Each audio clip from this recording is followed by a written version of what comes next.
About a week ago, my wife and I were at home, and one of the things that we tend to do, some of you, we have our Christmas card list, and we get our Christmas cards out, and my wife, what she did is I think about 3 or 4 boxes she set before me. She said, now, here's our Christmas card boxes. Do you want to send these, or do you want to send these, or do you want to send these? Now, here's what I have to do as a husband. I have to act like I really care about the decision, and that I'm thinking about it really hard. You have one card that's like, all of them have a beautiful scenery on it. Maybe one has a beautiful, peaceful village, Bethlehem. Another one has maybe a wise man walking, and you see his face aglow from the light of a yonder star. Another one has a mother, Mary and Joseph, in this remarkably clean stable, looking down at a manger very adoringly. And I'm not sure that the reality of Christmas matches the peacefulness and beauty on these cards. And I'm not sure the first Christmas did either. There's an artist that I really like. If you could move it forward one. There's an artist I really like. His name's Hargrove. And his pictures remind us of a simpler time. This one is hanging in my office. It's very Norman Rockwell-ish. They're these very simple, bold colors. He's actually fairly well known. And they seemingly reflect a much simpler time. And his paintings kind of show that scenery. Kids playing baseball, or a country store, or a barn in winter. And they're just very pleasant and simple pictures. Christmas always pulls us back to these idealized images. We love pictures of beautiful homes, lovely dinner tables, harmonious families, peaceful villages, glowing stars, and extra clean stables, even though it was just the scene of a childbirth. And we long for these experiences. But reality seldom matches those images. The roof leaks. The turkey burns. Our tree looks like the one from the Charlie Brown Christmas special. It's always interesting to me, there on the corner of Midlothian and 83, right next to that BP Amoco, there's that lot, and every year for 20 years, the guy bringing trees down from the UP always sets up a big lot. Always kind of gauge Christmas by what's going on. Last year, he sold out all his trees, but not until about December 20th. This year, he came with a whole semi full of trees. I watched him as he unloaded, and he was stacked up. Driving past there this morning, there's no more trees stacked up, and he's got about 1/3 of his lot still standing. He's almost got rid of all of them, and it's December the 5th. And when we look at all these perfect trees, and maybe look at our tree, maybe it's just, I'm not going to do that anymore. I'm going to buy an artificial tree. And you bought one last year, and here it is. You plugged it in this year. It's already got that stripe in the middle where the lights don't work.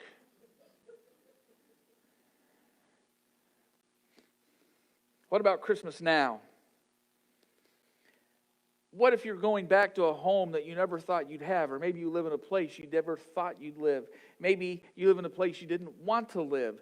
Maybe you're in a job you don't want to have. Maybe you're in a family situation that you don't wish to be in. Someone asked me a couple weeks ago about Thanksgiving. What's my big Thanksgiving memory of growing up? And I went, I'm the wrong person to ask. Because some of the Thanksgivings were at home, and if they're at home, some are at this grandparent's house, some are at that grandparent's house. Half the Christmases are with my dad, and then those were like, sometimes they involved the houses of whoever he was married to at the time. And so I literally have this vast number. I don't have this one memory. It's like 5 different places, and it would jump around from year to year. What if your life feels like that? Well, if it's true, your situation is not new, and it really resembles the lives surrounding the first Christmas. I want to read out of Gospel of Matthew, chapter 2. And starting really verse 13, even though there'll be other verses before that I'd like to talk about. It says, when they'd gone, an angel of the Lord appeared to Joseph in a dream and said, get up, take the child and his mother and escape to Egypt and stay there until I tell you, for Herod is going to search for the child to kill him.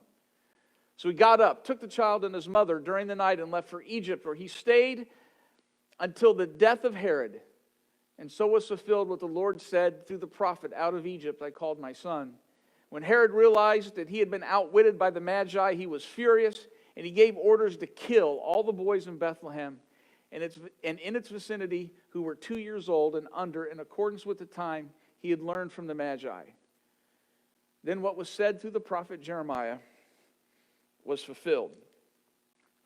This first Christmas was not lovely, and it was not peaceful, and it really was a mess. Let's talk about the wise men first. They had this very ambitious plan. And due to their diligence and their study of the sky and their intelligence, they perhaps saw what no one else did. And I think I talked about this not too long ago. There was no star. There was nothing. The Chinese and the Babylonians and the Romans and the Egyptians all kept good records. There was no supernova. There was no comet. There was nothing that everybody saw. We think it might have been maybe this situation where Jupiter and Saturn got very close by in the sky, and when they were close by, the moon went directly over them. And then what would have happened after a while, then they would have actually, those planets would have started moving back. And so you could see how the star would move. And in those days, the moon crossing the star was a sign of a new king to be born. And one of those was associated with Judah. And so you had to be looking for it. And so they went, you know what? We're going to get an early start. We like to know influential people. We like to be on the inside.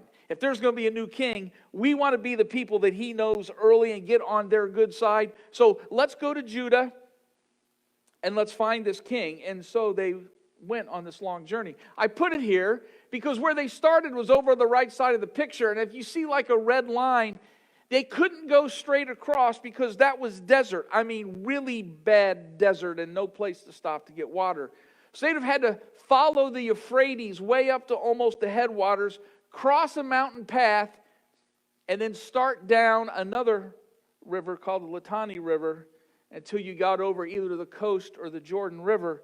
It would have been out of the way, but the only way you could stay alive. This was not, we'll get there by Thursday. This was a months-long journey. They had to take provisions. They had to take food. They had to take stuff to carry water in. They had to take the gifts. The journey itself would have been incredibly dangerous. And yet they planned to do it.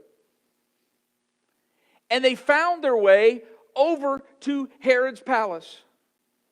Now, I don't know if that would have meant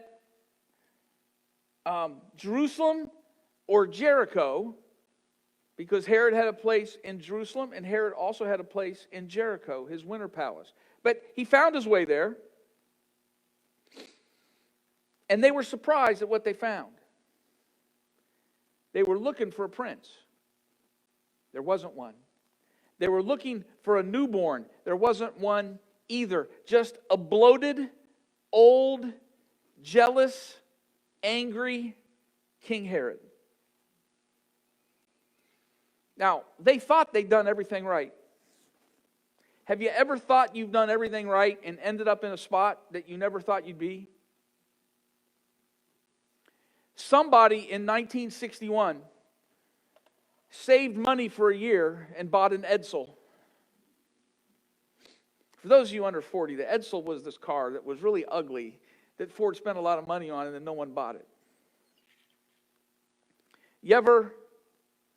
How many people started and put their savings in an IRA or in the market back in March of 2008? And then watched it. There was a whole lot of people that worked in a company you might remember from 20 years ago called Enron, and plowed all their savings back into the company stock because it just goes up. It can't go down. And by the way, as soon as you hear those words, can't go down, sell now.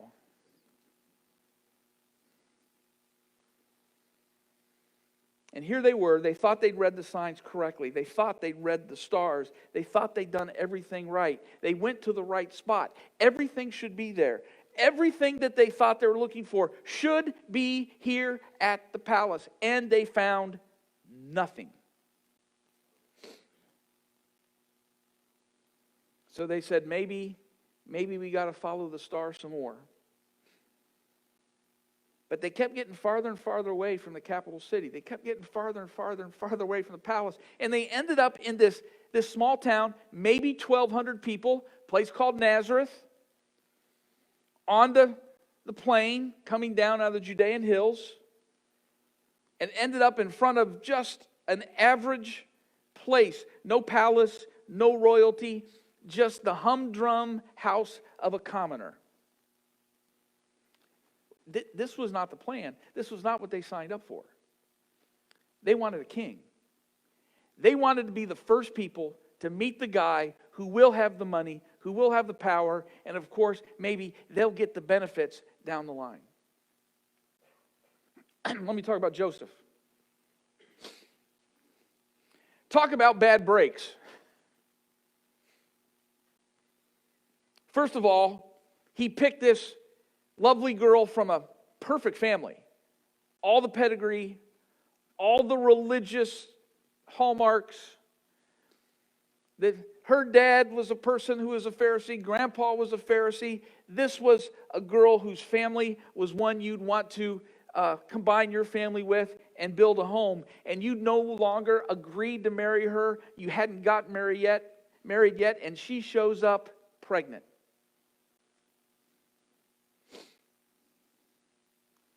And it didn't get better from there.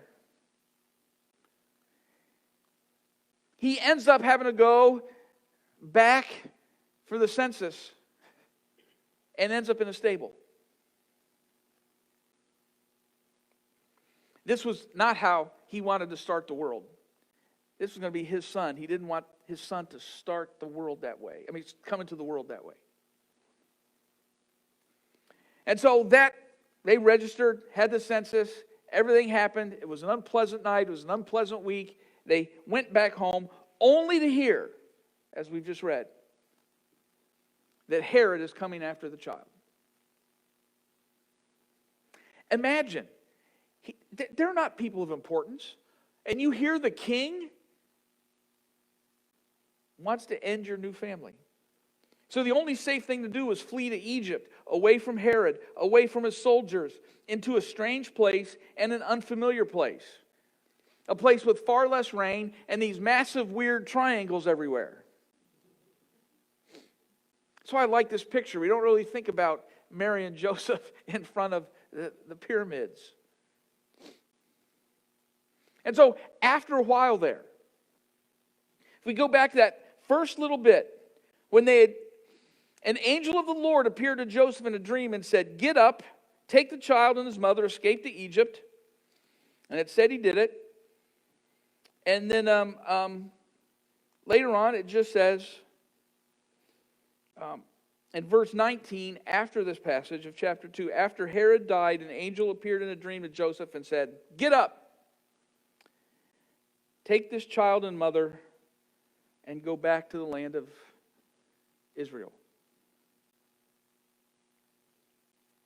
Matthew tells us he just went home. Listen, his life had turned upside down. I don't know what he thought. I'm sure Mary told him, I'm sure Mary tried to tell him early, "Joseph, listen, this is an immaculate conception." And I'm sure the first time through, Joseph went, yeah, everybody says that. Tell me really what you've done. What's his name? No. And he'd heard the story again, and maybe he was starting to believe it. And he'd seen what he saw, and the Magi, and the angels, and all the stuff from his birth. And he's wanting some big thing. This is going to be his son, by the way. His son's going to go places. He wants to have a father's pride. And now he has to flee to Egypt, and he doesn't really like Egypt very well. And now he's coming back home, and the simple thing he did was, and Joseph returned home. No leadership, no advancement, no reputation. He just went home. We don't know much else. Scripture is silent. We know he had more kids with Mary. We know he had at least 5 other children, if you read the Gospel of Mark.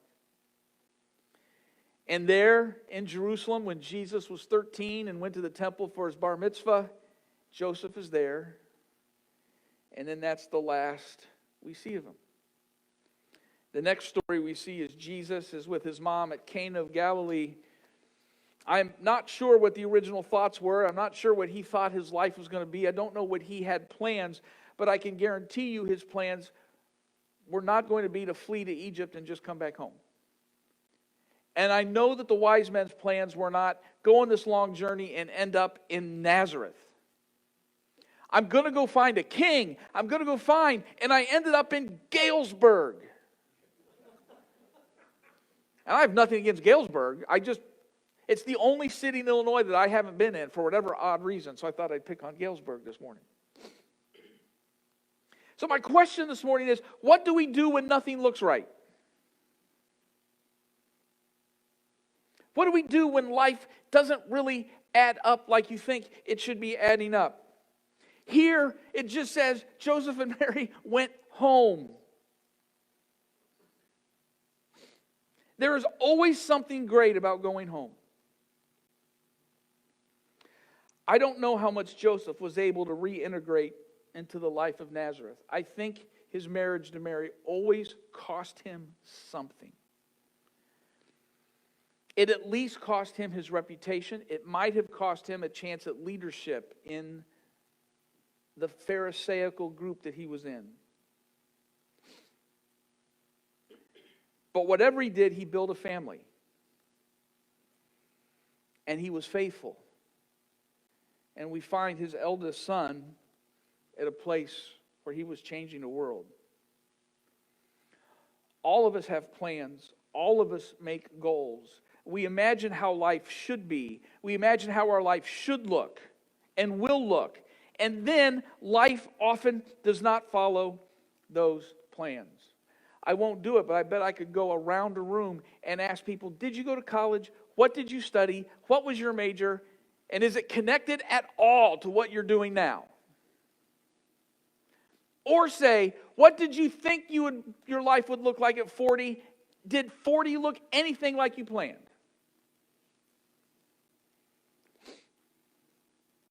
Life often does not follow our plans. In the midst of when nothing is going right, there is always power in simply going home. If you want to change a world, go home. If you want to build a marriage, go home. If you want to leave a legacy, there's power in going home. Wherever you are, whatever you're doing, even if it looks nothing like you thought it would, serve Christ there. Joseph could not have envisioned Egypt and the journey and all the things that happened. But it turned out his son was faithful, his family was stable, and his influence eventually kind of changed the world. We have this idea, yeah, Jesus was God. Yeah, Jesus was God. We sing these great songs, and we don't put meat and bones on what we sing. So we have, yeah, Jesus is God, and he's a baby in the manger, and he's looking up, and he's going, oh, there's those two again. They're making those little baby noises, so I guess I got to go goo, goo, gaga, blah, blah, blah. And as he's thinking all his God thoughts. There is an ancient book called The Infancy Gospel of Thomas, and I don't expect anybody to have written it, but in that book, Jesus was 3 years old, and he picks up a rock, and he throws it, and he hits a bird on a little fence post, and the bird dies. And Jesus is so overwhelmed, he goes and he picks up the bird, and he blows on it, and resurrects the bird back to life. And the early church read that and went, no, we're not printing that one.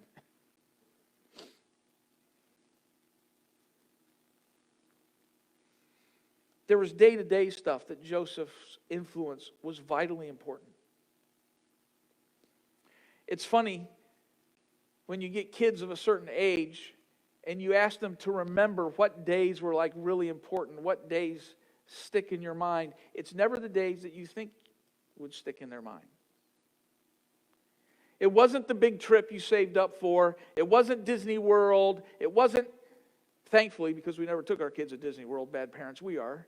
And it's never those big things. It's like, yeah, do you remember that one day when this? We got no idea. It might just be something simple. We asked our daughter once, I can't remember all of it. He goes, yeah, there was that one day our power went out and the house was dark and we had put candles on the table and we ate dinner around the candles. I looked at Michelle, she looked at me and went, no idea, but we'll run with it.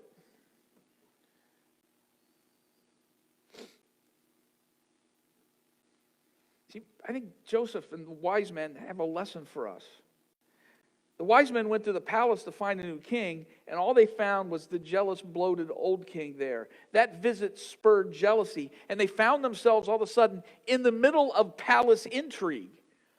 Somehow they thought they were being used as like unwitting agents for Herod to find this new king. And they went, we've somehow gotten in the middle of this. Now we have to avoid this king as we continue our journey, and we got to get back without finding him. And now they're part of a drama. But notice the wise men didn't just flee, they continued their journey. And when they found themselves at this humble home, they decided, we're not at the place where we thought we'd be. But since we're here, let's worship God. It says they worshiped. They presented him his gifts. They wound up in this small, dusty town in front of a commoner's home. It's not the journey they signed up for. It's not the place they thought they'd be. But as long as we're here, I'm going to serve God where I'm at, and I'm going to worship him. So what do we do when our life looks nothing like we thought it would? Perhaps you're at a spot where you never thought you'd be, and you thought, I don't know how I got here. I guess I'll just live in this plan B for the rest of my life.